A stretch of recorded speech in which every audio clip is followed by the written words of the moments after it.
Hello guys, welcome to V learning classes. तो चलिए start करते हैं नेक्स्ट टॉपिक। और इस टॉपिक्स में हम कुछ न्यूमेरिकल्स करेंगे जो कि किस पे बेस्ड है, रेजिस्टेंस पे बेस्ड है। जो कि किस पे बेस्ड है, रेजिस्टेंस पे बेस्ड है।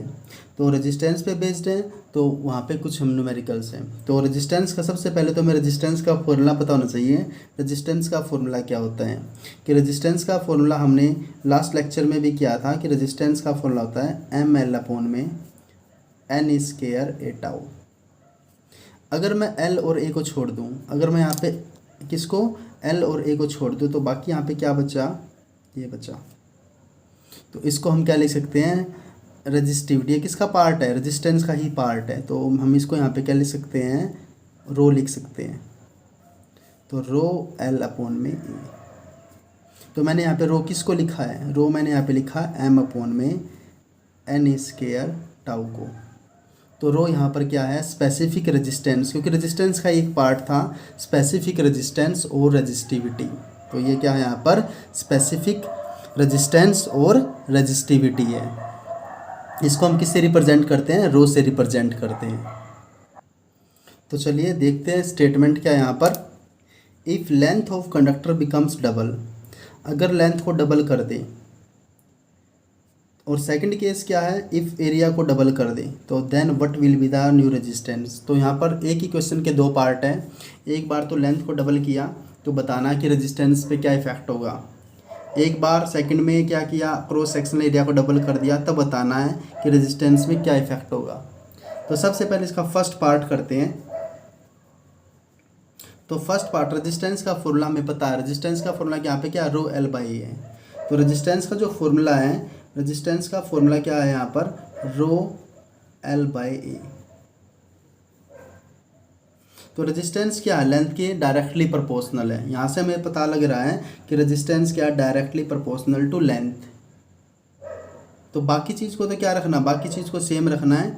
अगर रेजिस्टेंस लेंथ के क्या डायरेक्टली प्रोपोर्शनल है और लेंथ को क्या किया है, यहाँ पर लेंथ को डबल किया है, तो रेजिस्टेंस भी कितना हो जाएगा, डबल हो जाएगा। तो रेजिस्टेंस भी कितना हो जाएगा, डबल हो जाएगा। क्योंकि यहाँ पर रेजिस्टेंस और लेंथ क्या डायरेक्टली प्रोपोर्शनल, और लेंथ को क्या किया है, डबल। तो रेजिस्टेंस भी क्या हो जाएगा, डबल। तो इसका जो फर्स्ट पार्ट है, फर्स्ट पार्ट में क्या हो जाएगा, रेजिस्टेंस बिकम्स डबल। तो यहाँ पे रेजिस्टेंस क्या हो जाएगा, डबल हो जाएगा। सेकंड पार्ट क्या है कि अगर क्रॉस सेक्शनल एरिया को डबल कर दे तो एरिया कितना, तो what will be the new resistance. तो यहाँ पर फॉर्मूले में हमें दिख रहा है यहाँ पर कि रेजिस्टेंस क्रॉस सेक्शनल एरिया के इन्वर्सली प्रोपोर्शनल है। कि रेजिस्टेंस क्या यहाँ पर, क्रॉस सेक्शनल एरिया के इन्वर्सली प्रोपोर्शनल है। तो यहाँ पर resistance inversely proportional to cross sectional area. अगर हम क्या करते हैं, इसको डबल कर देते हैं तो रेजिस्टेंस क्या हो जाएगा, हाफ हो जाएगा। तो रेजिस्टेंस अगर एरिया को हमने क्या किया, यहाँ पे डबल किया तो यहाँ पे क्या हो जाएगा, हाफ हो जाएगा। क्योंकि ये तो डबल हो गया, पहले A है, अब कितना हो जाएगा, 2A हो जाएगा। पहले तो कितना A है, तो हम यहाँ पे इसको देख भी सकते हैं। यहाँ पे इसको सोल्व करके भी निकाल सकते हैं। सोल्व करके कैसे निकालेंगे, यहाँ पर हम R' मान लेते हैं।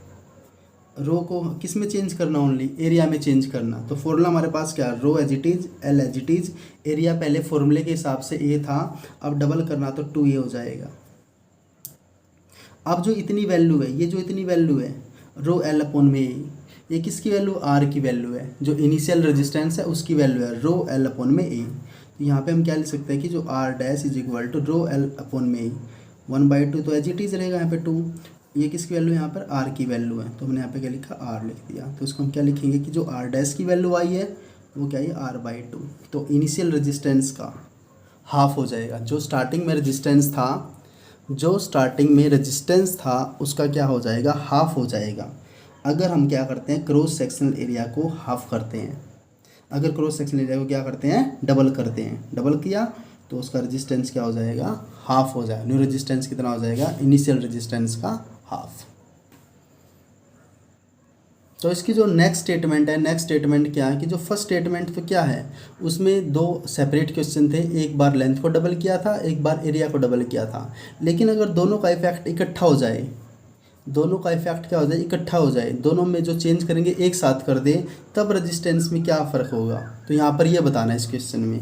तो क्या है, if length of a conductor becomes double, अगर कंडक्टर की लेंथ डबल हो जाए तो लेंथ ऑफ कंडक्टर यहाँ पे क्या कर दी double, area become half, cross sectional area उसका हाफ कर दिया, तो what will be the new resistance. सबसे पहले हम क्या करेंगे, यहाँ पे रेजिस्टेंस का जनरल फॉर्मूला लिखेंगे कि रेजिस्टेंस का जनरल फॉर्मूला क्या होता है। रेजिस्टेंस का जो जनरल फॉर्मूला था वो क्या था, रो एल बाई ए, ये फॉर्मूला होता है रेजिस्टेंस का, रो एल अपॉन में ए होता है। इसको मैं इक्वेशन फर्स्ट मान लेता हूँ कि ये हमारे पास इनिशियल रेजिस्टेंस है। इनिशियल रेजिस्टेंस का जो जनरल फॉर्मूला आता है वो क्या होता है, रो एल बाई ए होता है। अब जैसे जैसे क्वेश्चन में बोला उसके हिसाब से हम चेंज करते रहेंगे और चेक करते रहेंगे कि रेजिस्टेंस में क्या चेंज आया। तो सबसे पहले यहाँ पर जो उसका इनिशियल रेजिस्टेंस था वो रो एल बाई ए था। अब इसने क्या बोला है कि length of conductor become double, कि कंडक्टर की जो लेंथ है उसको डबल कर दिया। अगर पहले एल थी तो अब कितनी हो जाएगी, 2L हो जाएगी डबल। एरिया को हाफ कर दिया, पहले अगर एरिया ए था तो अब कितना हो जाएगा, A/2 हो जाएगा, तो हाफ तो ऐसे ही होगा। तो यहाँ पे हम क्या करते हैं, तो न्यू रेजिस्टेंस कितना होगा, तो ये चेंज करने के बाद जो रेजिस्टेंस आया उसको हम क्या मान लेते हैं, R' मान लेते हैं। यहाँ पे हम R' मान लेते हैं, R' हमारा न्यू रेजिस्टेंस है जो इनमें चेंज करने के बाद आया। रो तो एज इट इज़ रहेगा, उसमें कोई चेंज नहीं करना। लेंथ को डबल करना है, क्वेश्चन में दिया है, तो लेंथ को हमने क्या कर दिया, यहाँ पे 2L कर दिया। एरिया को क्या करना, पहले ए था एरिया, अब उसको हाफ करना तो इसको A/2 करना है। हमने क्या कर दिया, इसको A/2 कर दिया यहाँ पर। अब इसको ए के अपॉन में 2 है, ये रिवर्स होके पलट के क्या आ जाएगा, मल्टीप्लाई में चला जाएगा। मल्टीप्लाई में जाएगा तो यहाँ पे R' की जो वैल्यू आएगी क्या आ जाएगी, रो 2L A/में इंटू में 2। तो यहाँ पे इसको सिंप्लीफाई करेंगे तो R' इज इक्वल 2 इंटू 2 कितना हो जाएगा, 4। तो 4 रो L बाई ए। तो हमारे पास R' की वैल्यू आ चुकी है और उस R' की वैल्यू क्या आ चुकी है, 4 रो L अपॉन में। और जो रो L बाई ए ये किसकी वैल्यू होती थी, इक्वेशन फर्स्ट में R की वैल्यू होती थी। तो यहाँ पर R जो होता था वो R क्या होता था, रो L अपॉन में ए होता था। यहाँ पर भी क्या, रो L बाई ए है, तो इस रो L बाई ए की हम क्या लिख सकते हैं, R लिख सकते हैं। तो यहाँ पर R' क्या आ जाएगा, R' is equal to 4R। इसका मतलब क्या है, हमारे पास जो न्यू रेजिस्टेंस R' है, न्यू रेजिस्टेंस यहाँ पर R' है, वो इनिशियल रेजिस्टेंस है, कितने टाइम्स हो जाएगा, 4 टाइम्स हो जाएगा। तो यहाँ पे इसका जो आंसर आएगा वो क्या आएगा, न्यू रेजिस्टेंस